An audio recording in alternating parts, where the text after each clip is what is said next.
এই মব সংস্কৃতিটা এটাই আর কি আমাদের মধ্যে একটা খারাপ ইফেক্ট তৈরি করে দিয়েছে।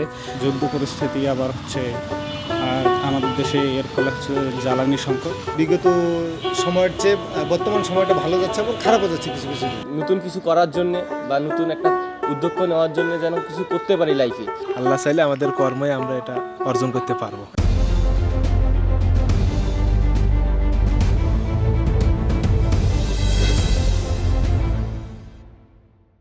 রাজনীতি, অর্থনীতি ও জনজীবনেও ছিল চাপ, আবার কিছু ক্ষেত্রে এসেছে স্বস্তিও। সব মিলিয়ে কেমন কাটলো বাংলা বছর, এ নিয়ে কী বলছেন নীলফামারীর সাধারণ মানুষ? কালের কণ্ঠের বিশেষ আয়োজন জনতার কণ্ঠে আজ আমি তা তুলে ধরবো আপনাদের সামনে। এছাড়াও আপনিও জানাতে পারেন আপনার স্বাধীন ও নিরপেক্ষ মতামত। সঙ্গে আছে আমি নাঈম শাহ। ওভারঅল মোটামুটি বছরটা ভালো মন্দর মধ্যে দিয়েই গেছে। তো ভালোর মধ্যে যদি কিছু বলি, যেমন আমরা যে 5ই আগস্টের পর স্বৈরাচার হাসিনা সরকার যাওয়ার পর যে অন্তর্বর্তীকালীন সরকার পেয়েছিলাম, তো সবারই একটা আকাঙ্ক্ষা ছিল যে একটা গণতান্ত্রিক প্রক্রিয়ায় একটা সুষ্ঠু নির্বাচনের মাধ্যমে গণতান্ত্রিক সরকার যাতে আসে। তো আমরা সেটা পেয়েছি। মব সংস্কৃতির তৈরি হয়েছিল। তো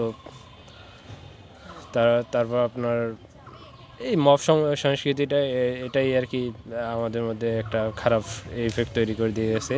তো গত বছর তো আমাদের দেশে হচ্ছে যে নতুন হচ্ছে মানে নির্বাচনটা এই বছরই হয়েছে, কিন্তু অন্তর্বর্তী সরকার ছিল সেই সময় হচ্ছে মোটামুটি আর কি সব মিলে ধরা যায় আর কি গেছে, যেরকম গেছে, কিন্তু নতুন বছরে আমরা দেখতেছি বর্তমান হচ্ছে যুদ্ধ পরিস্থিতি আবার হচ্ছে, আর আমাদের দেশে এর ফলে হচ্ছে জ্বালানি সংকট।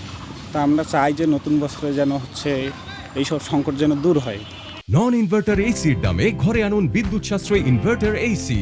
এখন 1.5 ton my one inverter AC মাত্র 48,900 টাকা পাওয়া যাচ্ছে মিনিস্টার শোরুমে।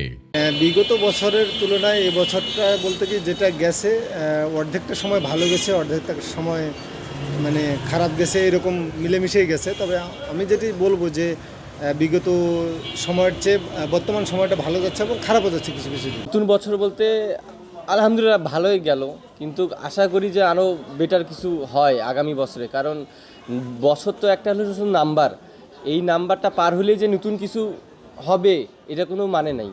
তাই প্রত্যাশা থাকবে যে আগামী বছরে নতুন কিছু করার জন্যে বা নতুন একটা উদ্যোগ নেওয়ার জন্য যেন কিছু করতে পারি লাইফে।